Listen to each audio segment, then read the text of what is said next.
In today's lecture, we're going to look at a specific piece of uh, popular literature and film, and that is the Da Vinci Code. Now, there have been several good responses written by Christians to the Da Vinci Code, so what I'm not doing is trying to offer my own unique case here, but instead I want to kind of show some of the buildup of the evidence against many of the claims of the Da Vinci Code. So of course you'll know that the setting is in France, and the movie and the book start off in the famous Louvre. So here's the pyramid there, and those number of glass frames factors in.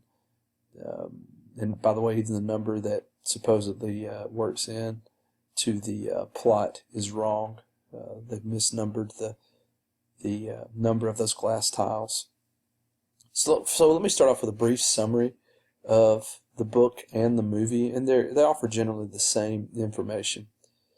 As I said, we begin in the Louvre, or the Louvre, as we often say in America, and the curator is murdered. Of course, this in the movie, this is the curator, and in his dying moments, he scribbles out a code. And in this code, he lays out what's going to become the plot of the movie. The main characters are a symbologist from Harvard named Professor Robert Langdon, a French cryptologist named Sophie Neveu. You recognize these characters from the movie, and Professor Lee Teabing, who is the scholar of the book. Of course, these are big name actors with big name, with a big star appeal.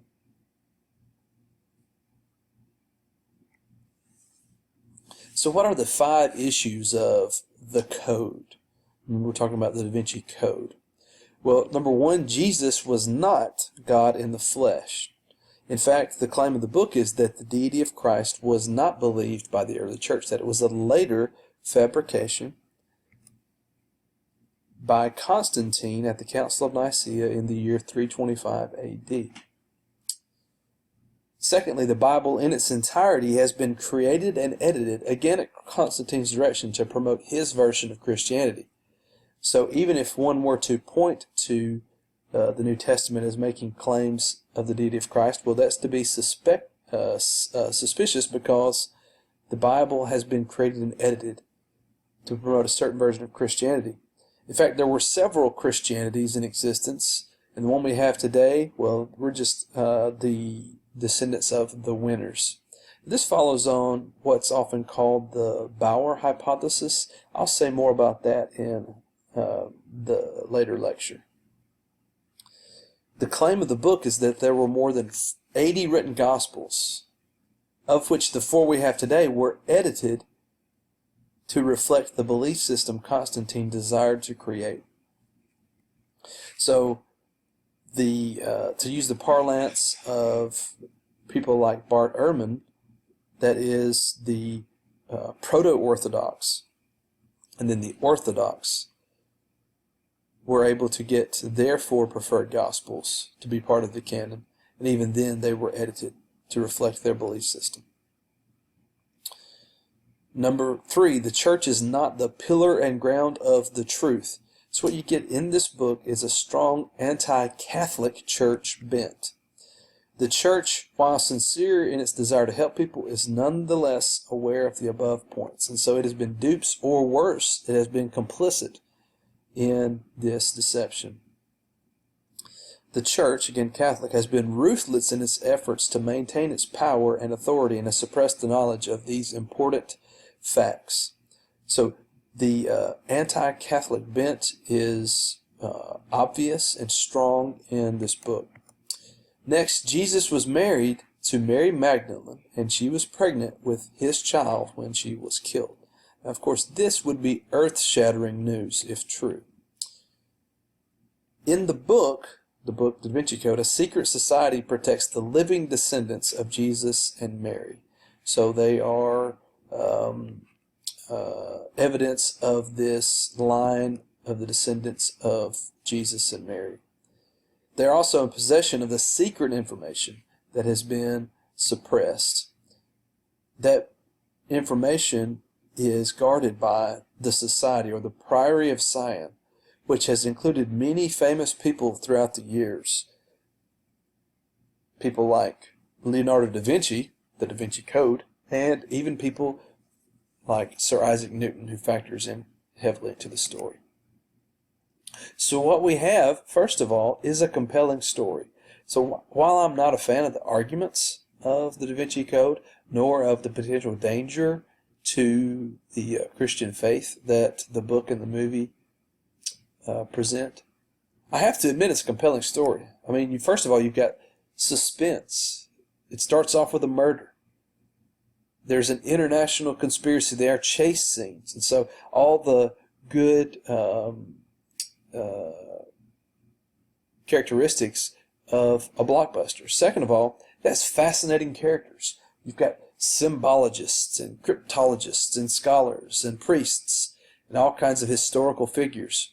So this is like national treasure, but instead of there being some kind of treasure hidden by the founders of America, it's instead the founders of Christianity. So you've got this compelling story with suspense, fascinating characters, and then you have murderous albino monks, which I've always thought would make a great band name. So what can make a movie or a book better than murderous albino monks? You have exotic and historical venues. So you're all over Europe, places like the Louvre, in monasteries, and so it sets up well, especially for movie scenes. Then you have a nice undertone of the rejection of hierarchy and tradition. So I've said that it's anti-Catholic in its bent, but it also appeals to that general American notion of we resist those who try to force their traditions on us. It plays into a general, but not complete, American Protestant ethic that says we don't trust the Catholic Church. And so, because even most non-religious Americans are very suspicious of the Catholic Church, then they buy into this undertone of rejection of hierarchy and tradition. And then, of course, the book claims to be factual, and the evidence for this is clearly stated on page 2. Fact. Notice how it says fact. All descriptions of artwork, architecture, documents, and secret rituals in this novel are accurate. So notice that Dan Brown is not saying this is simply a work of fiction. Yes, he admits that the elements of the novel are based on a fictional narrative, but he says this is historical fiction. In other words, it's based on accurate history. It's based on real events, real documents, real artwork. So you can trust what I'm saying. The fact that a person puts this in their book doesn't make it a fact, but we can't deny that Dan Brown is seeking to do just that. While it is a compelling story, there is an avalanche of mistakes in the book and in the movie. So in the book, Sir Lee Teabing says, fortunately for historians, some of the Gospels Constantine tried to eradicate somehow survived in the Dead Sea Scrolls. This is a ridiculous comment. The Dead Sea Scrolls contain Old Testament texts and other Jewish texts, but no Christian material. Remember, the Dead Sea Scrolls were the product of the Qumran community, who had isolated themselves from the temple at Jerusalem and greater Judaism and gone to the desert. So these they're often called Essenes, were there as very strict Jews, and as far as we know, they knew nothing about Jesus and knew nothing about Christianity in their time. They are a great testimony to the Old Testament text, and so they are an invaluable resource, but not for the New Testament. They do help us get a picture of Judaism and of the text and context of the Old Testament, but there is no Christian material at all. So this is just an outright falsehood.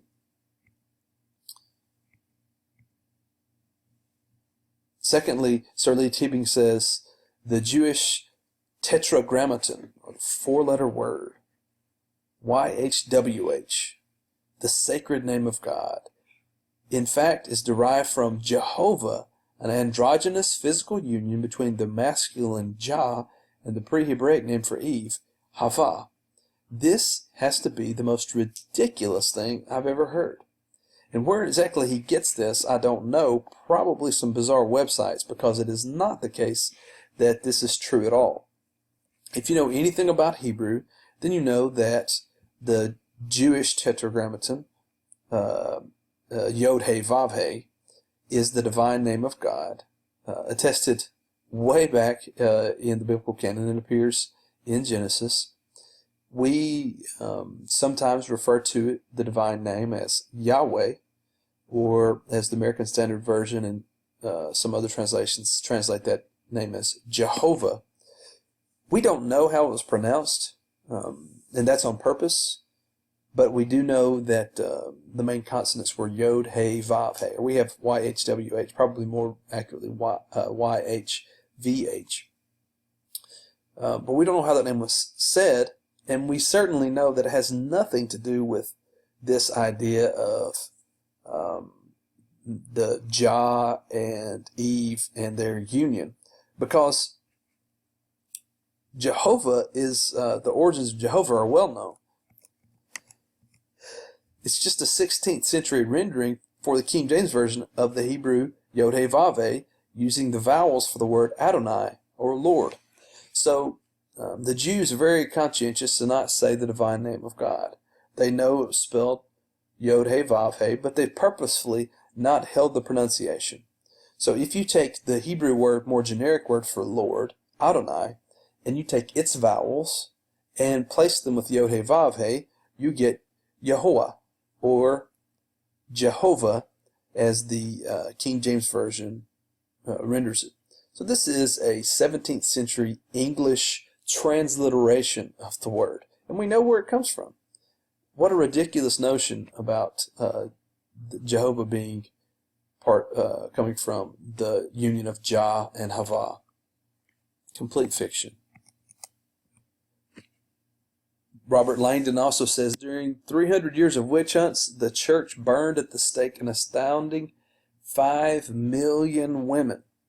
Now, we all know about the fact that the Catholic Church had its purges over the years, and that the Spanish Inquisition certainly contained its own witch hunts.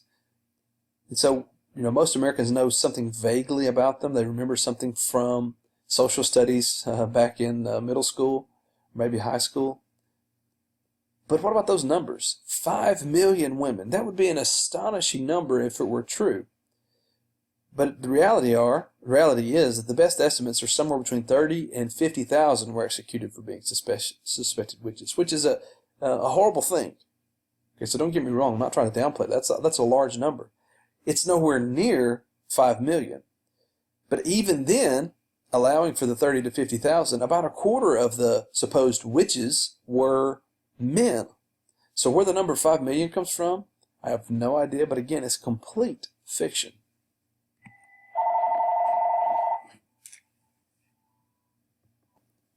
And because so much of the claims of the Da Vinci Code are based on Constantine, we need to spend time in the next video discussing who Constantine really was.